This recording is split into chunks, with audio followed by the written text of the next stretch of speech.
materi kita hari ini adalah source-nya itu adalah the power of entrepreneur. The power of entrepreneur itu banyak jurusnya Bapak Ibu semua. Banyak sekali jurus-jurus ilmu yang harus Bapak Ibu kuasai. Teknik mengelola uang, teknik kepemimpinan, teknik manajemen manusianya, teknik teamworknya, teknik marketingnya, manajemen perusahaannya. Banyak hal-hal Bapak Ibu yang harus Bapak Ibu kuasai. Maka dari itu, mari kita tingkatkan kualitas diri kita, bekali diri kita dengan ilmu-ilmu yang bermanfaat. Betul tidak? Nah, sekarang saya ingin tanya, siapa yang di ruangan ini yang ingin sukses hidupnya, ingin kaya? Tunjuk tangan. Oke. Kekayaan itu sebenarnya adalah refleksi apa yang ada di dalam. Jadi apa yang ada di luar kita, itu sebenarnya refleksi apa yang ada di dalam kita, Bu. Jadi kalau kita di luar miskin, di dalam diri kita sebenarnya miskin, Pak. Kalau kita di luar tidak punya apa-apa, artinya di dalam diri kita pun tidak punya apa-apa. Itu prinsip. Jadi kalau mendeteksi orang, oh hidupnya dia itu susah, artinya di dalam dia itu ada kesusahan. Apa yang ada di atas tanah, itu sangat berpengaruh dengan apa yang ada di dalam tanah. Jadi mimpi, kalau Bapak Ibu ingin buah yang bagus, tapi tanahnya yang di bawah tidak digarap apa-apa, tidak diberi pupuk. Itu mimpi, Pak. Mau buahnya subur, mau buahnya matang, mau buahnya manis, mau buahnya lembut, tergantung apa yang ada di bawah tanah. Jadi sama dengan Bapak Ibu hadir di ruangan ini, Ibu keluar nanti, kalau Ibu keadaannya setahun, 2 tahun keadaannya tidak ada perubahan, artinya di dalam diri Ibu yang belum ada perubahan. Oh, dia hidupnya berkecukupan materi, artinya di dalam diri dia banyak hal-hal nilai-nilai kekayaan yang dia punya. Pak, ini kan sudah sarjana anakku. Sarjana itu bukan bekal untuk sukses saja, Bu. Banyak faktor-faktor lain yang bisa membuat dia sukses. Betul tidak?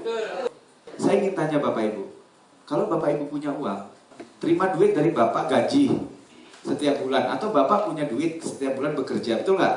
Ada penghasilan. Bapak lebih baik investasinya untuk leher ke bawah atau leher ke atas? Leher ke atas. Ada yang leher ke bawah. Dapat habis untuk leher ke bawah. Urusan leher ke bawah ini banyak habisnya di duit. Betul nggak? Duit kita habisnya untuk leher ke bawah atau leher ke atas?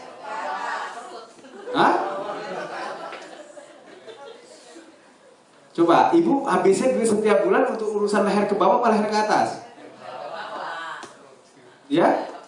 Telur kupul Pak kebuang. Betul nggak? Nah, kalau ingin maju, maka Ibu setiap bulan harus sisihkan untuk investasi leher ke atas. Karena inilah yang bakal bisa membuat perubahan dalam kehidupan kita. Maka jangan harap kalau kita ingin berhasil dalam kehidupan di dunia ini, kalau kita nggak ada bekalnya. Maka investasi leher ke atas itu lebih penting, Pak, sebenarnya. Maka saya setiap punya penghasilan, Pak, Bapak Ibu, 10% penghasilan saya setiap bulan, itu saya masukkan dalam satu rekening, khusus saya belajar terus, dan belajar terus. Jadi ini harus ditanamkan dulu di awal. Maka pendidikan di mana-mana itu sangat penting, Bapak Ibu semua. Tapi pendidikan kita di sekolah itu berbeda dengan pendidikan di kehidupan. Kehidupan kita tidak mengajar kita, nak, ini tolong pelajari ini, tidak. Kehidupan kita mengajar kita langsung kejadian nyata, kejadian BBM naik, sembako naik, itu perampokan, korupsi, itu pendidikan di kehidupan, Bu. Kita bagaimana menyikapi itu semua, itu pantulan-pantulan semua. Jadi jangan mimpi Bapak Ibu ingin punya satu perubahan kehidupan yang lebih baik kalau tidak diawali dari dalam diri. Ingat kata-kata saya kembali lagi, kekayaan adalah pantulan daripada apa yang ada di dalam diri kita, Bu. Jadi sebenarnya untuk menjadi kaya, apa resepnya? Tingkatkan kualitas di diri, Bapak Ibu semua. Kualitas diri itu hanya bisa ditingkatkan kalau kita terus belajar, Bapak Ibu. Jadi jangan mimpi kalau kita mau hidupnya berkecukupan, hidupnya mau bahagia, berlimpah materi, tapi dalamnya nggak diisi. Ininya tidak diisi, ini tidak diisi. Jadi kekayaan itu, Pak, itu refleksi apa yang sudah kita tanamkan dalam diri kita. Siapa yang di ruangan ini ingin menjadi orang kaya?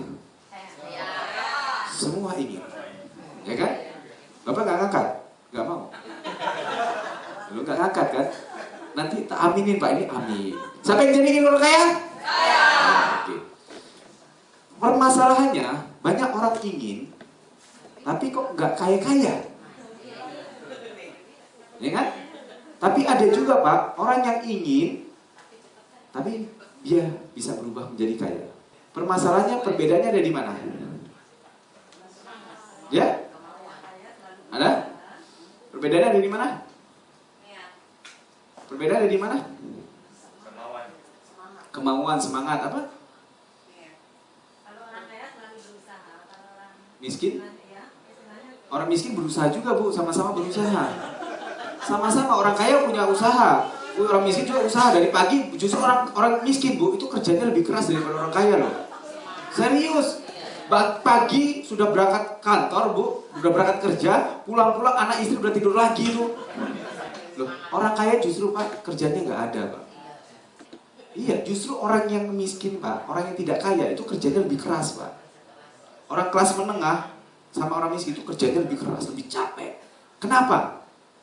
Karena dia tidak tahu cara-cara yang membuat dia kaya lebih cepat. Ada teknik-tekniknya, Pak. Untuk sukses pun sama dalam kehidupan ini.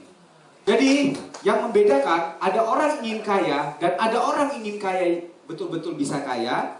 Ada orang ingin kaya tetapi dia tidak kaya, tidak ada perubahan. Setahun, 2 tahun, 3 tahun begitu. Kalau dulu punya motor ya tahun ke tahun motor itu aja terus dia pakai. Kalau dulu jalan kaki ya tahun-tahun ke tahun ya jalan kaki terus. Gak ada perubahan ekonomi dalam kehidupan dia. Ingat kata saya bahwa kekayaan itu adalah refleksi apa yang ada di dalam diri kita. Kalau kita di luar miskin, tidak punya apa-apa, artinya di dalam diri kita juga miskin. Tidak ada nilai-nilai kekayaan. Jadi kalau saya mendeteksi orang, sederhana. Dia tidak punya apa-apa, berarti di dalamnya tidak punya apa-apa. Oh Pak, saya sarjana loh. Bukan sarjana. Ilmu-ilmu, teknik-teknik tentang kekayaan di dalam diri dia. Keterampilan-keterampilan yang meningkatkan kekayaan. Dia tidak punya. Kalau sarjana sih banyak. Saya punya profesor sampai sekarang naik motor butut pun masih ada. Bukan situ. Kekayaan tidak ada hubungan dengan sekolah. Banyak orang kaya tidak sekolah, banyak kan? Lalu nanti akan saya tunjukkan. Hanya tamat SMA kekayaan sudah 230 triliun. Hanya tamat SMA. Kalau ikut seminar saya kemarin, Bapak Ibu bisa lihat. Jadi yang membedakan mereka itu hasilnya Bapak Ibu mau kaya atau miskin itu tergantung daripada cara Ibu bertindak. Ingat, tindakan tadi ada yang sudah punya track, ada yang belum punya jalan. Masih bingung dia, track saya yang mana ya? Nah, kadang-kadang kebingungan ini kenapa? Karena Bapak Ibu tidak punya guru yang nuntun. Jadi kalau Ibu ingin belajar ngaji, carilah guru ngaji. Kalau Bapak Ibu ingin sukses, ingin kaya dalam hidup, carilah guru yang sudah kaya, Bu. Jadi modalnya itu. Jadi kalau kita ingin ngaji, gak belajar sama guru ngaji, gak bisa ngaji sampai kapanpun. Teori-teori sederhana. Jadi kalau kita hidupnya ingin kaya, ingin punya passive income, cari guru yang punya passive income. Maka bersyukurlah Bapak Ibu menyempatkan diri hadir di sini. Mudah-mudahan apa yang saya sampaikan itu menambah bekal Ibu kesejahteraan dan kebahagiaan Ibu di kemudian hari. Tepuk tangan buat yang hadir di ruangan ini.